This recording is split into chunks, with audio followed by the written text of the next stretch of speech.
Hi, my name is Steve Rahi. I'm a Premier Field Engineer specializing in System-Centered Technologies. Today's discussion is part 2 of an ongoing series discussing software updating in Configuration Manager 2012. Part 2 is going to build on part 1 and talk about the server configuration of software updates. So in part 1, we spent some time doing an overview of software updates and talking about some of the new changes coming in R2 and things, but we didn't drill into specific strategy and different things related to software updates. Today, we're going to do a bit of discussion around that. Some of the things that you're going to see today will be similar to what you saw in part 1, but the goal of today's discussion is to talk about how we would use these components of software updating and different things, right? So we'll focus today, this session, on more the ongoing administration of software updates on the server side. And then as we continue along in the series, we're going to go behind the scenes on the server side and understand how things work there, move to the client side, the user's experience of deploying software updates, what they would see, go behind the covers on the client side as well. And then we'll end up the series talking about some ways to automate software updates. I'll touch on that a bit as we go through, right? So really the things that I want to hit today is to talk about the software update point. Software update point is a critical role for software updates, obtaining updates, scanning for updates, that kind of thing. Again, with an eye toward the server side use of the software update point. Then talk about configuring and deploying updates. Again, some strategy discussion mainly in focus for that. Talk about some monitoring, how we kind of track the ongoing success of software updates. Then I do want to hit a couple of client experience items, which those are going to be those client experience items you really can configure on the server side. There will be one that we look at on the client, but mostly those that we can configure on the server side. So that's it. Let's just jump right into it and start talking about the software update point. So in terms of the software update point, two buckets I want to talk about. The first are the configuration options for the software update point, specifically those that are available in Config Manager 2012. Certainly, there are some configuration options that have been around since Configuration Manager 2007. I really won't hit those, but I'll hit the new ones, and we'll just talk about them here. Then I'll show them to you in the console, right? So there are three major things that I want to talk about. A couple of them showed up in Config Manager SP1 in the well, really all three of them showed up in Configuration Manager SP1. Sorry, two of the three showed up in Configuration Manager 2012 SP1. The other one was at RTM. So we'll start with the one at RTM, which is supersedence. Right. So supersedence describes how we treat updates that we sync, and specifically the scenario where a new update that is synchronized in from Microsoft Updates supersedes one that is already in our database. So the way that we did that by default, or the only option we had for that in 2007, and the way we did that by default, I believe, in 2012 RTM, was to simply expire the update that we're superseding. So if a new one shows up, then we'll expire the one that we're superseding so it can no longer be deployed. Well, that presented a problem for a number of customer environments who might have a longer change control process. So we might release, for example, an update in July, and they'll go through the change control process, start to get approval for deploying that, and maybe they don't get approval to deploy that until middle August, right? But then in August, Patch Tuesday, we would release an update that superseded the one that they had already started through the approval process for. Well, the end result for the customer would be that we would expire the one in July, the one that they're trying to get approved. They couldn't deploy it because we have now superseded it and replaced it, right? Well, so now we give you the choice, and I'll show that to you so that you can decide, if we supersede an update, whether you want to immediately expire it like we do by default, or whether you want to give some sort of grace period, like 2 or 3 months before we expire it, right? So I'll show that to you. So that was an RTM. The other two were introduced in Service Pack 1, and that one, one of the two, is to synchronize Microsoft updates from an internal Microsoft Update server. So typically, whenever we synchronize software updates at the top level, whether that be a standalone primary or a CAS or whatever, we would have two choices: either to go to the internet, an internet-based Microsoft update, to download our updates that we've selected and approved, or we would have the ability to manually import those updates that we had selected from maybe another WSUS server somewhere. And that worked. People used it very successfully. Answered both the option of internet connected and non-internet connected deployments of ConfigMgr, right? But in some cases, there might be environments that have multiple ConfigMgr hierarchies, or might just want to have a single WSUS source that they can establish for the enterprise and let that be the source for Microsoft updates, syncing rather than going across the internet. So it could be that those maybe disconnected environments want to have kind of a centralized WSUS server they can go to, whatever the reason. But we now allow that in Service Pack 1 to specify your own WSUS server that the central or the CAS or the standalone primary site will go to as its authoritative sync source versus going to Microsoft updates. Again, I'll show you where you configure that. And then thirdly, we introduced in Service Pack 1 the ability to have multiple software update points per primary site. So in Configuration Manager 2012, our scale for a primary site is really no different than 2007. We can support 100,000 clients per primary site. But the real limitation historically has been that in order to reach that scale, you would need multiple management points, multiple software update points. When we answered the management point problem in RTM, where we allow you to have multiple management points without the use of network load balancing. In RTM, though, we still require network load balancing if you have more than one software update point. So now in Service Pack 1, we remove that dependency on network load balancing and let you scale to more than one software update point simply by installing it. And so really the need for multiple software update points, one of two, either for scale or for redundancy and failover. So if you do have a software update point that fails scan or you're having problems with, even if you don't have a scale issue, you might want another software update point that can be accessed, scanning proceed, and then the software update deployment is able to proceed without problems. So that's another reason you might want to have one. And again, I'll show you those options where you set them here in a moment. So the other thing that I want to mention in terms of software update points is the idea of synchronization. Right? So in order for software updates to be deployable in ConfigMgr, you need to be able to synchronize those software updates. Okay? So I want to talk about generally the flow and some of the changes in 2012 that we just discussed and how they the impact is on the flow.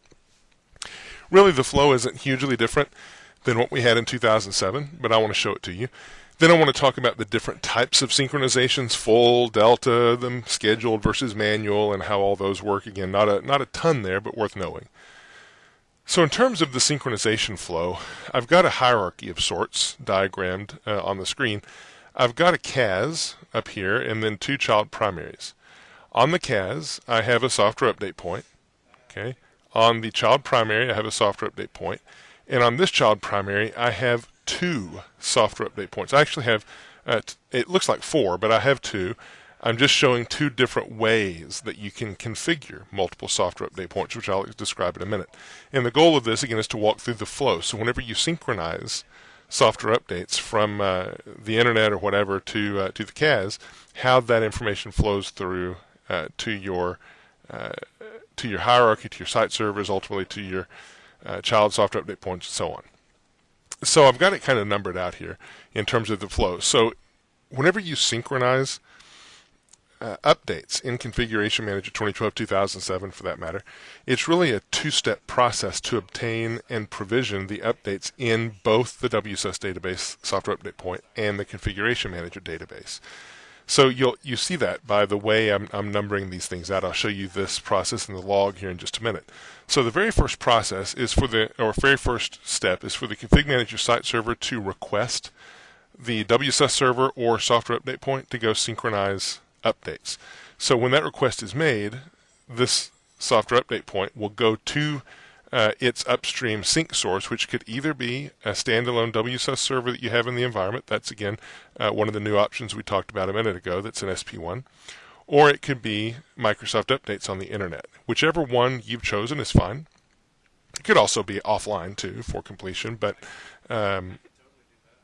anyway, so here we're going to go to the sync source and start to synchronize the updates. Notice the double arrows here showing that there's information flow back and forth, right? We're going to go ahead and sync those updates into our WSUS database. You're going to find this to be the shortest step of the two-step process. Once we have this, then step 3 kicks in, and we have to copy, if you will, the metadata that we pulled from the internet or from our upstream source and copy it over to the ConfigMgr database. This copy is really a transformation, if you will, into the configuration item structure that Configuration Manager needs to be able to deploy these updates. Right? So you might ask the question, why do we have to synchronize this information twice? Well, the first time is actually to get it into the WSUS database so we can use it for scanning on clients and different things that the WSUS server itself, the software update point, is used for. The second one is to transform it, as I mentioned, into configuration items that we can place into the Configuration Manager database. That information is used for knowing how to deploy these updates and such through the Configuration Manager infrastructure. Okay, so then we have step 4. Step 4, once we finish the synchronization at our top-level site, again, the CAS or standalone primary. If you have standalone primary, the only child sites you could have are secondaries, so still you'd have to replicate the data down to those software update points, but the diagram would look a bit different. So in a hierarchy, we would have finished the process synchronizing at our CAS, and once we're done, we would realize we have a number of child primaries that we need to synchronize the updates to. And so we will begin that process of synchronizing the updates down. Right. So if we just have one software update point, pretty easy. Right. It would be a little bit of a lengthy process depending on how much you have to move. Right. Because we would have to move the same data that we have up here on down the chain. Or it could be a couple of step process depending on if we have more than one software update point at a site. So let's just talk about this, the first example first. So I have in this example 2 software update points, and you notice each one has a unique database. So in a site, whenever you have more than one software update point, one of them is going to take the primary role, the lead role, right, at that site, and be the initial one that gets the software update synced down to it. Once we get the information in one database, then we'll synchronize it across to the other one, right? So it could take, time to get it all the way around to all the software update points within a site. Okay, but that's the way it works. So there's advantages to this model. There's disadvantages, length of time, whatever. But then we have the second model, right? So the second model is the same thing. We have 2 software update points, but notice they have a shared database. So whenever we synchronize the updates down to this software update point, it's the main one, then we'll let the other one know that it's got work to do to synchronize, but then we'll look in the database and realize, hey, everything is already there. We're sharing a database, so there's no reason to move the data around again. The nice thing about this one is we just have one database that we're trying to maintain the updates in, perhaps a bit faster. It is faster, right, since we only have one database to store the info in. But the downside of this is if that database goes down or is inaccessible for some reason, then neither one of the software update points are going to work. Whereas in the first model, where each has its own database, if one goes down, the other one is available and can process. Right, so it's really up to you which one you want to use. Both are equally valid options. They just have their own unique advantages and disadvantages. All right. So by the way, if you want to understand more about the way that we treat software update points, multiple software update points within a site, then I wrote a blog on that you can go to here. Let me pull that up. Okay, so here it is on my blog, just a way to go through and look at what it takes to configure multiple software update points, what to expect during synchronization. I walk through the log entries you'd see here. Pretty short, so if you want to read through it, it's here if you want to take a look for reference. All right, so let's talk about the sync a bit more. So in terms of the synchronization itself, there are 2 types of syncs that can happen: a full synchronization and a delta synchronization.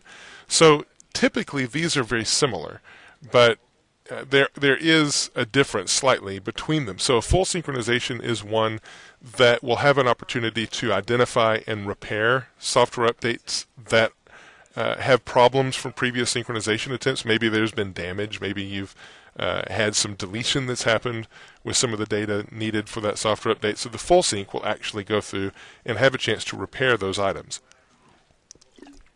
By contrast, the delta sync will not do that. So it has no option to go through and repair updates from a previous synchronization attempt. Right? Now, you really don't have a ton of control over which synchronization is chosen. You kind of do, but there's not really a switch to say, go do a full sync, go do a delta sync, right? So it's really, whether to use a full sync or a delta sync is really decided based on a few items. So for example, if you're switching to a different default software update point, then we'll trigger a full synchronization, right? Also, if you go through and change the subscription detail, like the categories you're subscribing to, the products, whatever, then we'll go through and we'll trigger a full synchronization. In addition, if you make changes to the supersedent settings, again, I'll show you these in a minute, then that will trigger a full synchronization, right? And there's also a site control file setting about the full sync interval. We really shouldn't mess with that, but it's basically after a certain number of synchronizations, we'll go ahead and trigger a full sync, right? So really, you do have some impact on triggering a full sync if you want to. You could go change, for example, your subscription detail. You could go change your supersedent settings or whatever to cause a full sync to get triggered, but there's not a switch per se to say do a full sync, do a delta sync, right? So if we let's go ahead and pull the lab in for a minute here and show what it looks like in the log, some triggers that you can look at to indicate that a full sync has happened. Let me drop this out of the view, go into software updates log here. I'll just go into manual sync. All right. So let's scroll up to the beginning of the sync cycle on 710. There we are. Yeah, I went way past it. That's all right. Let's just scroll down a bit and find it. Getting close. And on we go. Okay, here we are. So basically we see a request to synchronize, right? And then notice one of the first lines is full sync required due to changes in category subscriptions. So that's one of the ways I just mentioned that you can actually trigger a full sync. We have found one software update point. And then I also want to illustrate to you in the logs, I mentioned this is a two-step process, right? The first step is to ask the software update point of the WSUS server to synchronize itself against Microsoft updates or your upstream WSUS server. And the second step is to synchronize from the WSUS server over to the ConfigMgr database. So here we see that we are synchronizing the WSUS server and synchronizing it here, starting the synchronization. And then we'll go through and just find all the different items that we need to sync. Also new in the logs is the time left for the synchronization. So this is nice because before it would just run and run and run, and you'd never really have an idea how much longer it had. At least I believe, as I recall, compared to 2007, that's new. And then we're done, right? So we're done synchronizing the WSUS server, but we're not done with the sync. The next thing is to synchronize the SMS database with the WSUS server, and that's where you start to see us run through and configure categories and just roll through all these updates. In fact, if you scroll through the rest of this log, pretty much the rest of it is all the synchronization we're doing to move or to copy the data from the WSUS server and transform it into configuration items stored in the Configuration Manager database. Right? So hopefully that helps understand kind of the end-to-end processing that goes on. All right. So now there's also a couple of different ways that you can initiate the sync, scheduled or manual. Let me pull that back in and show it to you. Pretty easy, but let's just make sure. So if we go to Software Library and go to All Software Updates, right-click, you can manually synchronize the software updates, or you can go use the scheduled scan, which you configure on the software update point properties itself. So let's go look at that. So if I go under Administration, and then go under Sites. So this is a hierarchy, so I'll look at the CAS and go under Configure Site Component Software Update Point. And here's where I see the various options available to me for configuration. So one of the new options for synchronization location, here's where I can specify the upstream WSUS server, the classifications and products that I've had around for a while, the sync schedule, whether I want a custom schedule, daily schedule, whatever, this is the scheduled sync. The supersedence rules, so I'm just using the default supersedence rules, but this is where you would change it if you want to impact what you're doing here and how this operates, right? And then also language. So a lot of these are persistent from Configuration Manager 2007, but there are a few tweaks in here. All right. Now, in terms of again the way that you initiate the sync, it really doesn't matter so much the way you initiate it, whether it's a scheduled or a manual sync. Will do the same things. In fact, if you look further down in that log, you'll be able to see that we'll after we finish the sync, whether we're doing a manual or a scheduled or whatever, we're going to go through and clean up updates that are expired and we need to remove from the database and different things, right? So the way you initiate isn't so pivotal. All right, so let's move on. Oh, there's the demo. Move on here. So now we get to the concept of deploying updates again.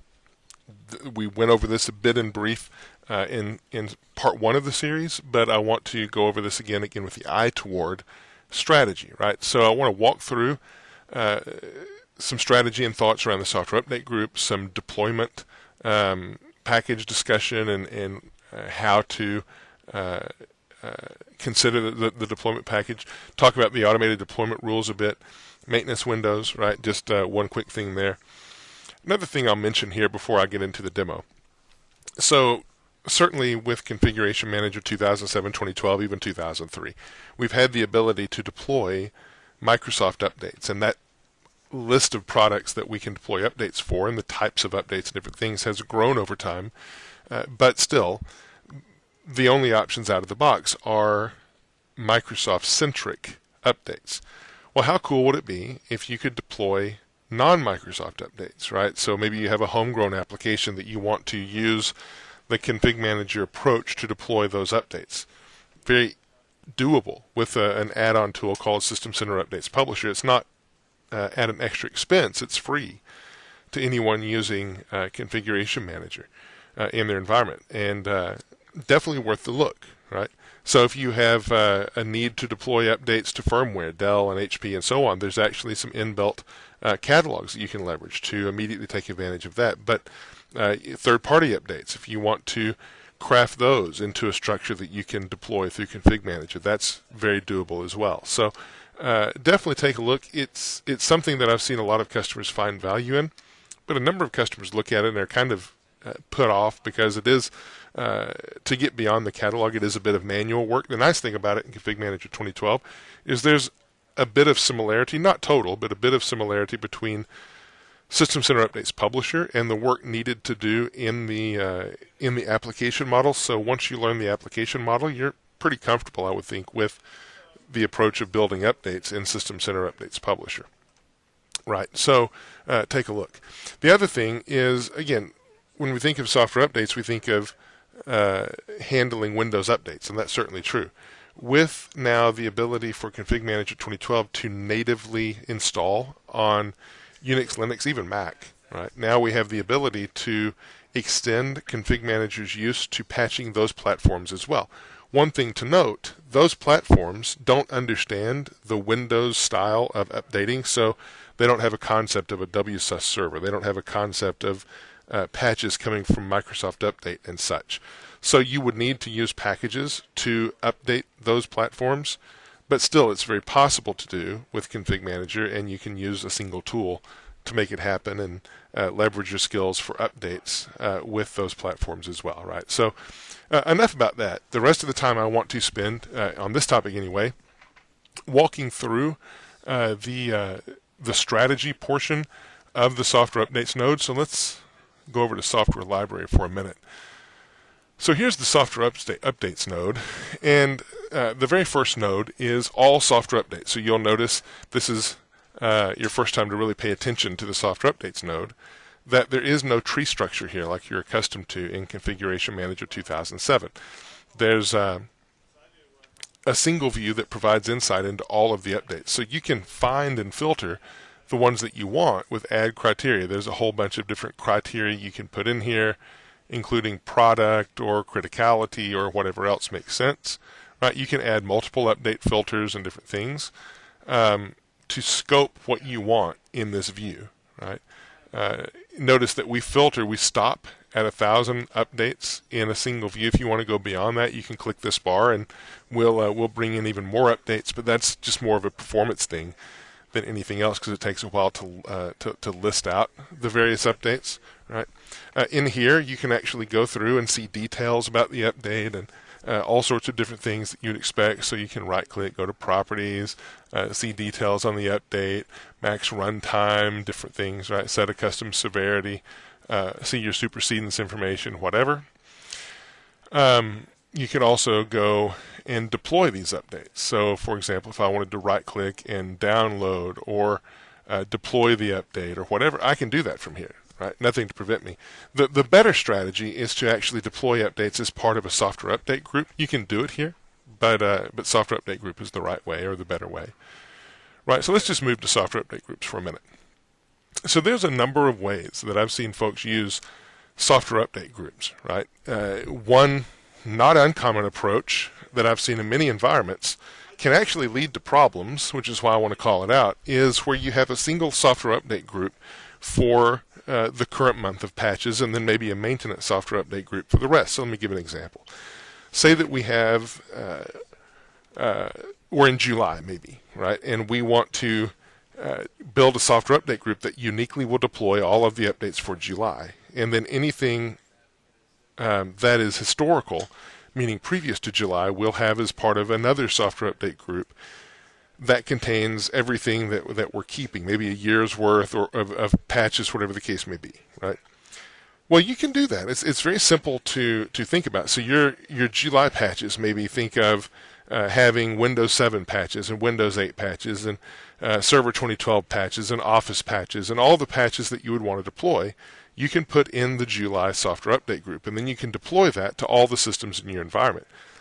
That works, right? The ConfigMgr client is smart enough to be able to figure out, hey, I'm a Windows 8 system, I don't need this Windows 7 patch, or I'm a system that doesn't have Office, so I don't need this Office patch, and just discard it or not install it, right? That's great. Here's the problem with that, right? So with any deployment, really, not just software updates, but any deployment, you really want to focus your target list to only those folks that you know need it. So, for example, in this example, it's just one example. It's better not to target Windows 8 systems with Windows 7 patches. It's better not to target Windows 7 patches with Windows 8 patches, right? Because you're just making that system process through patches that you know it's not going to need. Right? The same way, it's better to not target Office patches at systems that you know don't have Office, because you're just making those systems process patches you know that they're never going to need. So, and here's the rub too, right? Every patch you deploy, or every item, if you will, even non-patches you deploy to a system that you know it's not going to need it, it's just going to increase the space required on that system to store patches, maybe the space in the WMI repository to retain information about those patches, and so on. So it's just generally not a good idea. So the way I like to break it down is to have a software update group per operating system. Now, you could go really, in detail and get granular and say, okay, well, there's a software update group for Windows 7.NET. There's a software update group for Windows 7 x86, a software update group for Windows 7 x64, and on we go. And you can get very granular. I don't really see a need for that. I suppose you could do it that way, but I want to keep targeting the systems that I know that system is at least a candidate possibly for a patch that I'm sending to it. Right? And then the system can figure out from there which one's in the group that it needs. It just helps scope down the target audience a bit. So, and as I go through this, there's just so many strategies about how you could do this that people use, and there's no one right answer. There are certainly some red herrings that can come up as you go through this. It really is what's right for your environment, factoring in some of the best practices to make sure you stay out of the potholes, so to speak. So let me show you what I've done. I've set up some examples in my lab, and I'm going to show these to you. And as I go through them, I want to have you look at it and see, if there's anything that jumps out at you about what I've done, right? So I'll just start at the top. So notice I have my security updates for Office 2013, and I have a deployment targeted, and I've sent it to all managed systems for software updates. So in all managed systems, I'm going to have a variety of systems. I'm going to have a couple of Linux boxes, a Windows 8 box, a XP box, a few Windows 2012 boxes, right? And all in that in the collection that's being targeted by the deployment. Okay, so then I have security updates for Windows 7 for the deployment here. I'm simply targeting a collection called Windows 7 for software updates, meaning the only systems in this collection are those Windows 7 systems that I know would need to receive updates.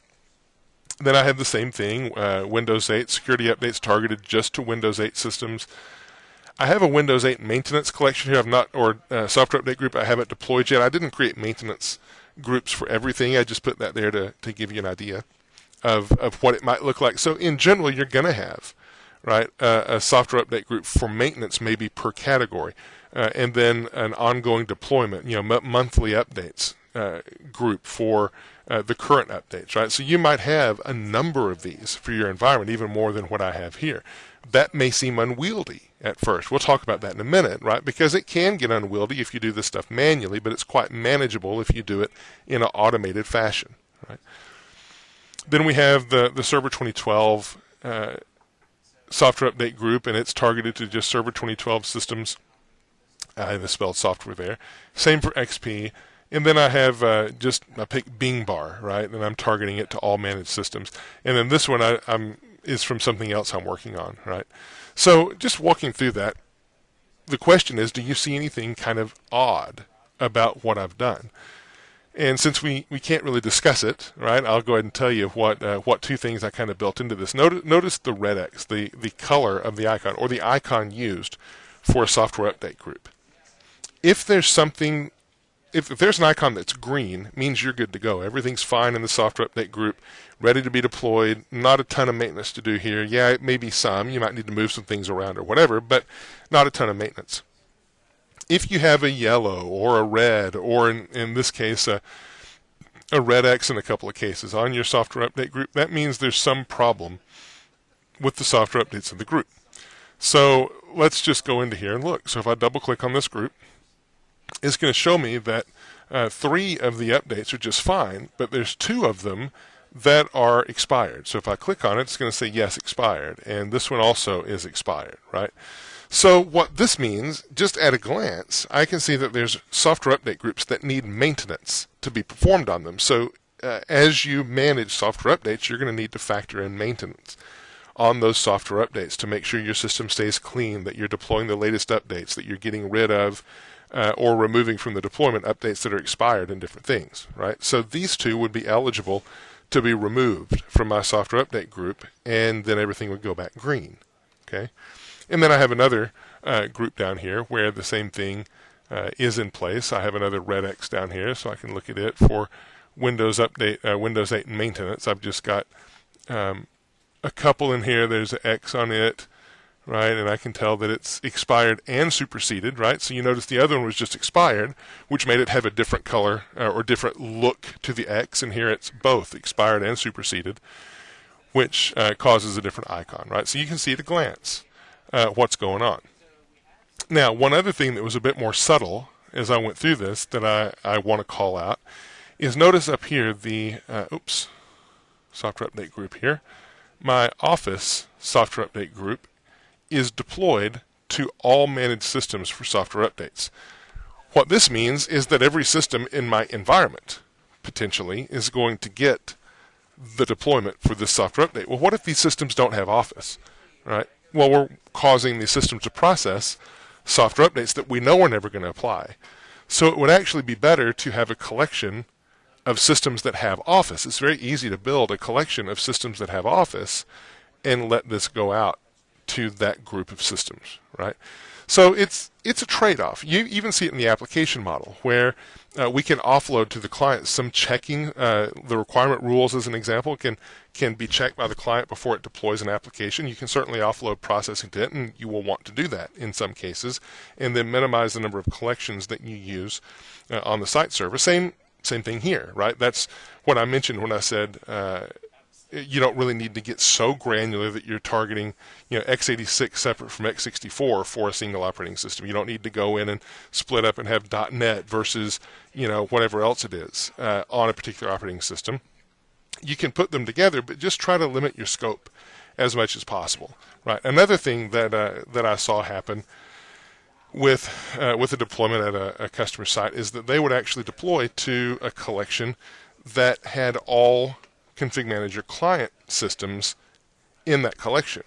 Well, that was well and good, and the client should, again, sort out which updates it needs and which ones it doesn't, and just process those that it needs. But one thing they'd failed to do is factor in inactive clients, ones that hadn't reported for a while, some of the garbage they had in their environment because their Active Directory wasn't clean, and different things. So in that case, they were all listed. All the clients were listed as ConfigMgr clients, but there were a number that said inactive. Well, what was happening is that their hit rate, their success rate on software updates was down around 80 to 81%. And as we started looking, it was because a significant number of these systems were listed as inactive.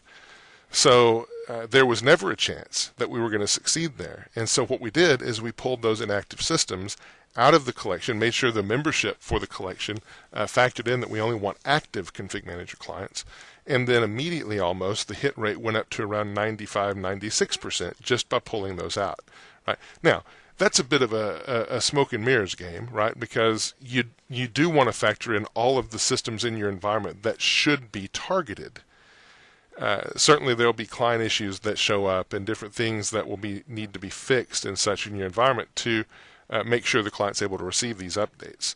But you don't want to mask those systems from being found out, but you definitely don't want to factor in garbage machines, ones that you know are never going to succeed, ones that you would never expect to succeed, into a collection either. So again, bit of a balancing act there, but worth discussing.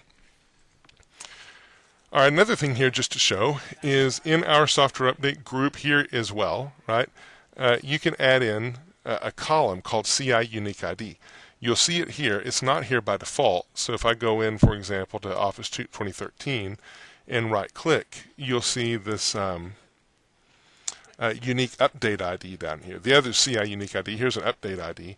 Point of this is every ConfigMgr update in the system, and a number of other things as well, are referred to by a unique ID, an update GUID, if you will, right? In essence, these items are unique configuration items in the system. Software updates is one of several places that configuration items are used, and the whole reason I point this out, it's not here in the console by default, but as we get to the client side and start looking at the logs on the client side, what you're going to find is the system refers back to the update by ID far more than it refers to it by friendly name. So if you know where to find the ID, it just makes your troubleshooting experience easier on the client side, right? And even in some places on the server side. So I call that out. Don't have to have it there all the time. You can definitely put it there, and there's other options here that might make sense for you as well to have as columns if you want them, right? So pretty easy to add. Now, another thing here that I want to show is how easy it is. Talked about maintenance that needs to be done on your software update groups and such. We'll say that I know that these updates are expired, and I want to move them to a group of expired updates, maybe. That, in fact, let me just do this and show you, right? So I'm going to just create. This is a little bit of smoke and mirrors here as well. But let me just say expired software updates. So maybe I want to have a software update group here that I can just see what all the expired updates are that I've moved out of my active groups and so on. So I have expired software updates up here. I'm going to go remove the updates from this list that I just put in there. So I'll be left with just the container. Right. So edit membership. Well, I'll just show it to you. So let's go back in here. So let's say that I have this one, right? And I know that there's some expired software updates in here, so I can go into the software update group and I can say, these are expired. I don't want them in here. So I'm going to right click and I'm going to edit my membership. And what I'm going to do is say this one wasn't selected. then I can say move this over to the expired software updates and move it out of here, and immediately it's just going to get rid of it, right? So I can go update this again, and it should be gone, right? So I can go, I'll put it back because I want to put it there. But I show you that because I want you to see how easy it is to actually maintenance these items. There was really nothing as easy like this in Configuration Manager 2007. So this is a nice little window to be able to have. Well, whatever, I'll leave that alone. Good enough. Okay. So let's see. Yeah, there's another option I'll show you in just a minute on the deployment itself, but let's move on and talk about deployment packages, which is next in the list. So the question here on the table, first of all, you see that I have a couple of deployment packages. Well, let me explain deployment packages real quick for those where this might be new. Whenever we set up a deployment historically, maybe a package, maybe in Configuration Manager 2007, what we think of doing is we create a package, and then as part of creating the package, we stage the content for that package on a distribution point. So whenever a client goes to access the content for that package, it goes to just the content associated with that package on the distribution point, runs the deployment, all's good, right? And that works well. Well, with software updates in 2007, what we did is we disassociated the deployment package and the actual software update deployment, which means simply this.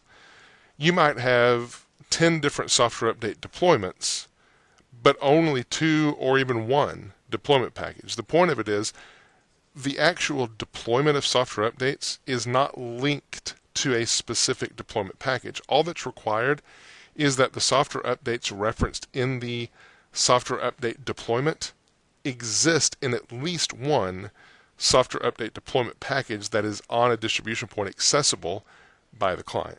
Right? We did that on purpose because in 2007 we introduced the concept of selective download. So if you have a big, massive deployment package, maybe 5 gigs, right?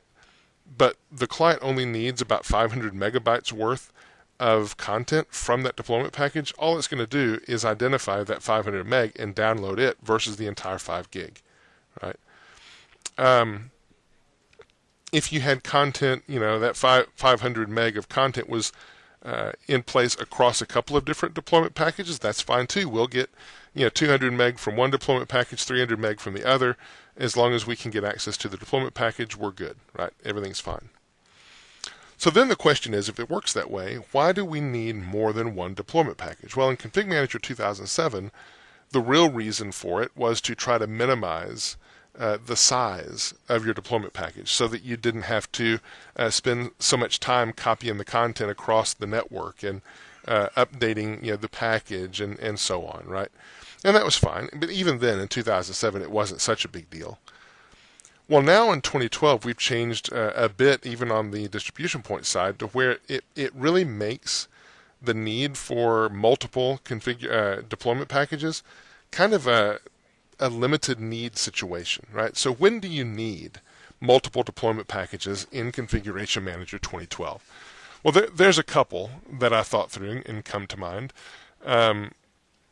So if you have a deployment package, there was a discussion I was having a little bit earlier today with a customer where they described a scenario where their hierarchy basically serves workstations, but they do have responsibility for keeping a certain number of servers around them up to date with security patches. So instead of deploying the server-based security patches to the same deployment package that the workstation patches are in, they just maintain a separate deployment package for the server patches.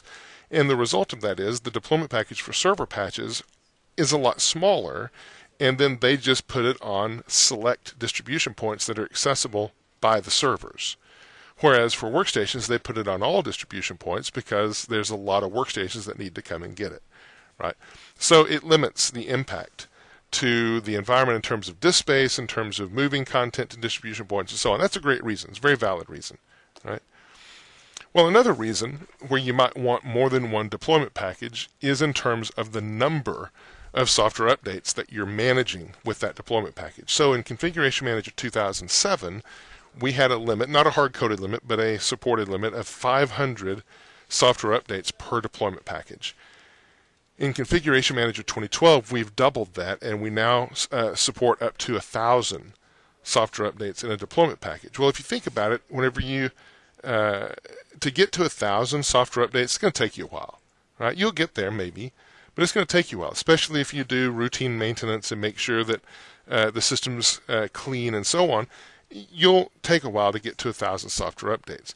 And then you can factor in if you need to continue deploying some of those software updates and so on. Maybe you add a second package at that time, whatever, right?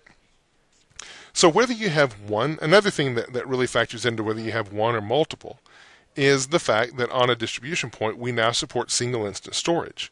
So whether you have the software update in one or both deployment packages, we're just going to store it one time on the distribution point because of single instance storage. So that argues against having perhaps the need for multiple deployment packages. I guess it makes it a moot point, right? Because whether you have more than one deployment package, whatever, you're still just going to have one instance of that software update on your distribution point, right? Other things that might play in there would be again, maybe content replication optimization to DPs. That's I can see that. It's probably not such a big deal, again, because of single instance storage and the optimization we get from the very beginning, even pushing out content in our distribution point. But nevertheless, that's up to you to decide. You can certainly do it if you want to. One thing to call your attention to, some of these I've already deployed, so they're already part of this deployment package. So, for example, these, let me find it.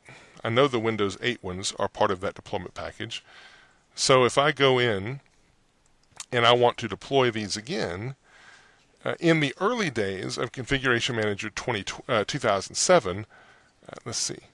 Let me just go fake this out and work through it a bit. All right, so click Next. Oops, sorry, hang on. Right, here we go, download, that's what I meant. So I can either select the deployment package that I have pre-existing, it's actually already in this one, these updates are, or I can always now go through and create a new deployment package, right? So it's pretty easy now. If I want to put a given software update or set of software updates in more than one deployment package, it's pretty easy. I can either choose a pre-existing one and put it in one or both of the pre-existing ones, or I can create a brand new one. It doesn't really matter. In the early days in Configuration Manager 2007, once the software updates were in a given deployment package, you didn't have this option again because of exactly what I described. The fact that it doesn't really matter what deployment package the update's in, as long as it's accessible by the client, we'll find it, right? But in some cases, again, as I described earlier, not all updates are on all distribution points in some scenarios. So you can now pretty easily go through and add updates to more than one deployment package. Where those deployment packages both are deployed to a given distribution point, we have single instance storage, so it's not going to take up any more disk space. But where we do have a difference in which distribution points get certain deployment packages, then we'll have it available where we need it, right? So anyway, belabored that point enough. Hopefully it makes sense, and we'll move on. Now, so last thing in this node really is automatic deployment rules. So while I'm here in software update groups, just a reminder of the way I broke this out. This is just an example, right? And the comment I made earlier was that it can be seen as a bit daunting, perhaps, to manually maintain all of these software update groups the way we're describing, right? And I agree, it is, unless you factor in automatic deployment rules. So I went through the UI on automatic deployment rules in part one of this. So I'm not going to go through it again, right? You can go through it if you want to see it. It's just basically giving you deployment options, kind of like a big template, if you will, for your options. But the point is, once you build automatic deployment rules, well, I'll show you. The properties are one here, right? So if I go to the Windows 8 security updates, I'm going to make decisions like what software updates I want to be factored into this. So if I want to build a Windows 8 security patch software update group, and I want this thing to be automatically populated and maintained as we go along with each patch cycle, it's really easy. The automated deployment rule will do that for me without even any intervention by the administrator. The only intervention you will need to do as an administrator is to take those patches that are from the previous month and move them into your maintenance deployment, and then let the new deployment be just for the current month. It's really easy using that edit membership tool. Very, very easy to move software updates from one place to another, right? So with the advent of automated deployment rules, really makes it easy. So one of the things you can do with this is you can enable the automated deployment rule to create a deployment and enable it after the rule is run.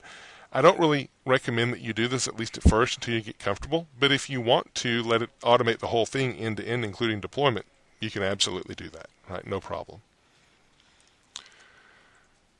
Okay, so I mentioned a couple of times that there is maintenance that will need to be done with these software updates, ongoing, monthly maintenance at least, to remove expired or superseded patches from active deployments, to maintain your software update groups, to move the previous month's software updates into the maintenance release so that you can prepare for the new software updates coming out, so on.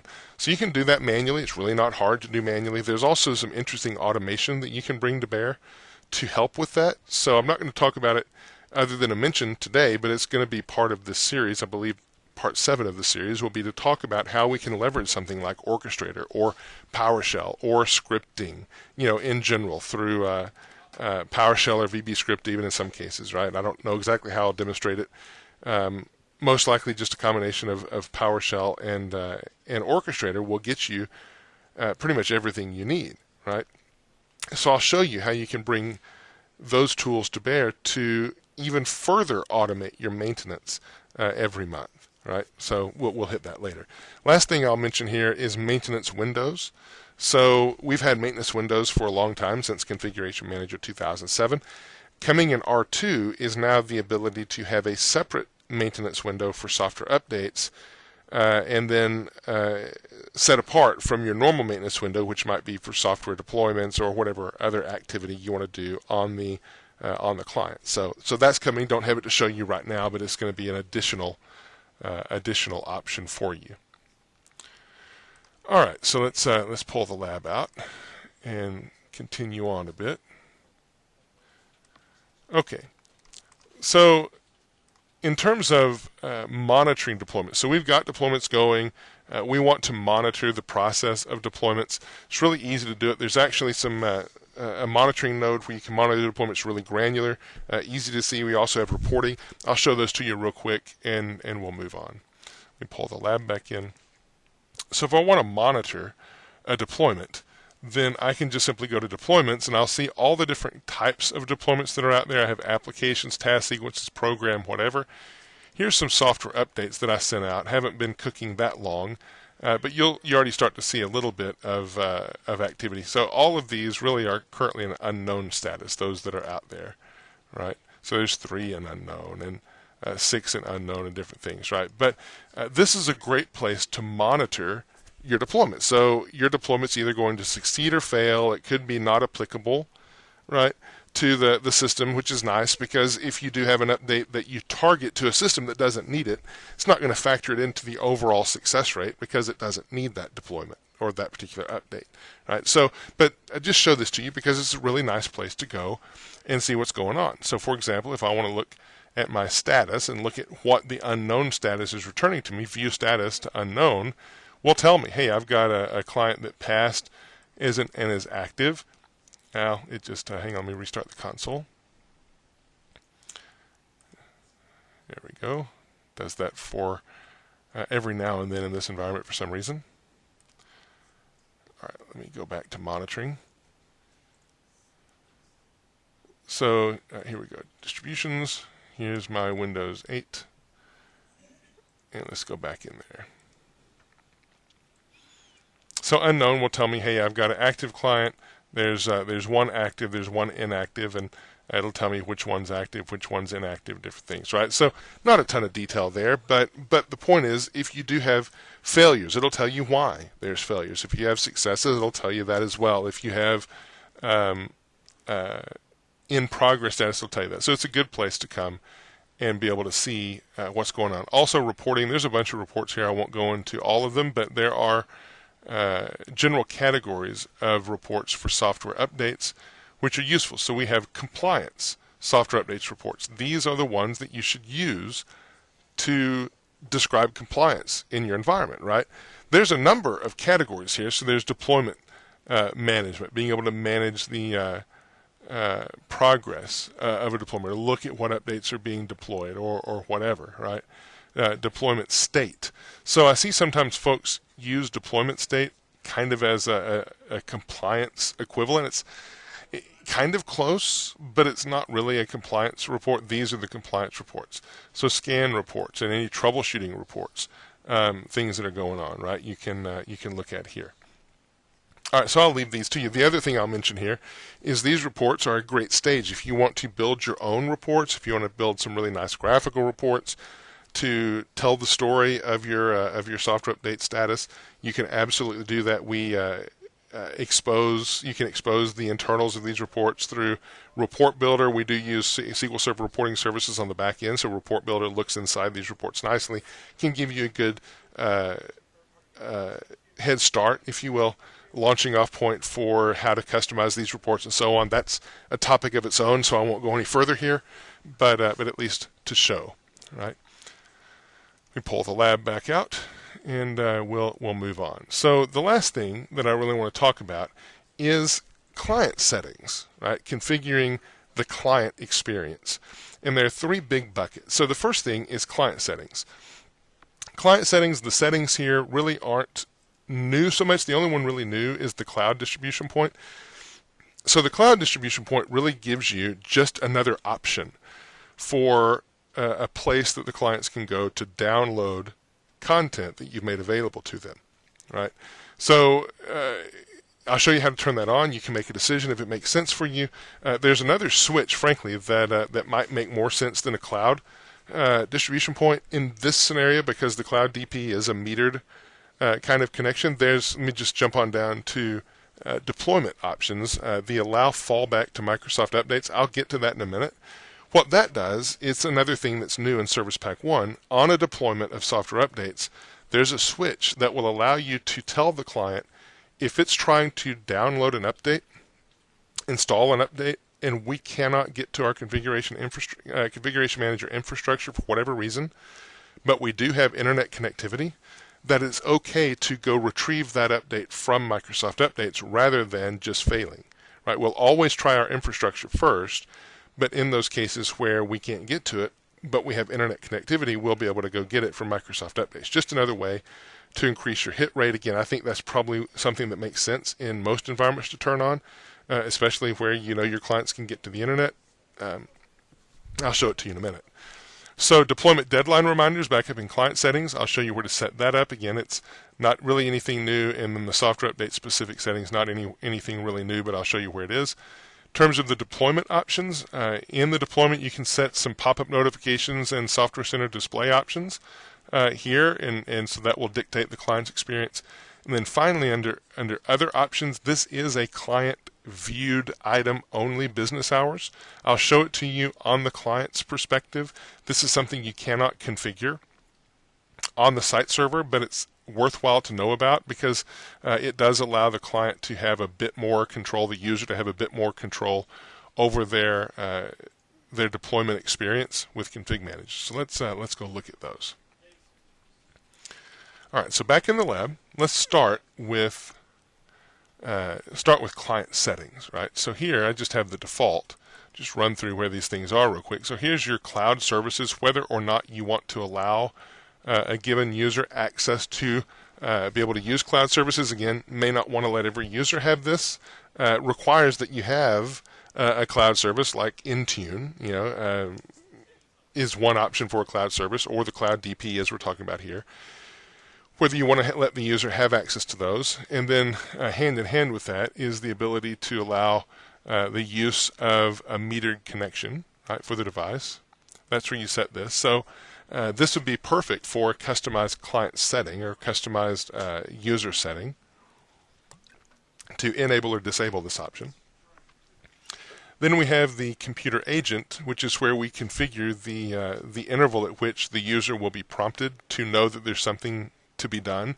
You can put in your organization's name and various other things that are not necessarily software update specific, but these definitely impact software updates, right? And the user's experience with pop-ups and different things. Notify them there's work to be done, right? And then the software update specific settings are down here. So whether it's on or off, and then this one I'll just mention for a minute. Again, it's not new to Configuration Manager 2012, but it's worth understanding. So this option, the one that says when any software update deployment deadline is reached, just basically go ahead and install all the other ones too. So think about a scenario where you have a software update deployment whose deadline is going to be on Monday, right? Well, then you have another software update deployment whose deadline will be on Wednesday, and today it's maybe Friday, right? So what you can do is just let each one run on its own deadline schedule. So meaning Monday, then the user is going to possibly get disrupted, have the software updates deployed, maybe reboot their system, then they come back up and they're working again, right? Well, then Wednesday comes around, they have the same thing happen. They're disrupted, the system reboots perhaps, and it just ends up frustrating the user. Or you could set this box and say, hey, Monday's coming anyway. We know something's going to happen on Wednesday, but instead of just disrupting the user twice, since Monday's deadline is approaching and is going to be reached, we're going to go ahead and factor in all the updates from Wednesday as well and just roll them together and do it at once. Right? That's what that option actually does. All right, so in terms of the deployment option, let's go look at that. Actually, get this closed. Here we go. So let's just look at the deployment options real quick. So go back to Software Library and look at one of my software updates deployments. Here, just pick the Windows 8 one, deployment, go to properties, a couple of things here. So first would be the user's experience in terms of Software Center and user notifications, whether I want to hide the updates in Software Center and hide all notifications, right? Meaning the user just doesn't see anything's coming, it just happens. Or if I want to display it all in Software Center, display all notifications, whatever, this will impact the user's experience whenever software updates roll out. The other one is download settings. So I mentioned the ability to download from Microsoft Updates. That is this option. It's set per deployment. To me, it's a good thing to turn on, right? It just has the effect of increasing your potential success rate. So that's this, right? The last thing I want to show you real quick is Software Center. So this again is a client-side setting only. If I can type that right, Software Center, right? And specifically business hours, right? So business hours is set right here. The user has complete control over this. They can set whatever time frames and days they want. Basically what this is intended for is so the user can input what their typical business hours are on a given day, right? What this looks like, very similar to anyway, is a maintenance window. It's really not a maintenance window.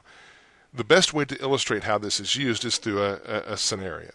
So let's say that we have a software update deployment, or any deployment for that matter. This is not specific to software updates. Software updates certainly will leverage this, but it's not specific. Let's say that we have just a software updates deployment, and we've configured it to go mandatory required on Friday. Well, maybe today is Monday, right? We're sending that deployment out. So the user is working on their machine. They see a notification that comes up, says, hey, there's new software updates to be deployed to your machine. And it's going to be required on Friday at a certain time. Well, maybe they're sitting here and they've been burned in the past and they've forgotten to close down applications on their machine. They've suffered through reboots, whatever, whenever the deadline reaches, and they don't want to do that anymore. So they've set their business hours, and they can see that the software updates are coming in. They can say, okay, it's Monday. I don't want to wait until Friday until this thing becomes required, because whatever you said as the administrator is going to be enforced on the client. But the user will have some impact to possibly install it ahead of that deadline. So they're working, it's Monday, maybe at 4 o'clock, their business hours end at 10 o'clock, right? And they say, okay, I'm going to go ahead and say, install this thing after my business hours are done. So they leave their machine up and running, close out of all the work they have to save and so on, and say go at 10 o'clock after my business hours. And so what ConfigMgr does is it then bumps up the required time to now like 10:01 p.m. or right at 10 o'clock. So as soon as their business hours, they get out of business hours, we start deploying that software update. Is it a big deal? No, because we're going to adhere to the requirements you set as an administrator. Anyway, the big deal is that the user now knows that it's coming, they can prepare for it, they can go ahead and proactively do it if they choose to. They don't have to, it just gives an option, right? So there you go, right? That's it. All right. So that basically closes out what I wanted to talk about in this session. The next session, we'll go a little bit behind the scenes and see how these software updates get set up in the database, how they get deployed. So as we approach the next couple of sessions, what we're going to do on the server side is walk through all of the processing that needs to take place in order to get the client ready to deploy these updates. So there's kind of a divider. On the server side, we go through all the processes to prepare policy for the client to download and take action. So we'll go all the way through on the next discussion preparing policy for the client for software updates to download. Then on the deep dive on the client side, we'll actually take those policies and show all the way through how they get implemented on the client. Right. So that's where we're going. Hang with us. We have a few more to go in the series, and we'll see you in part 3.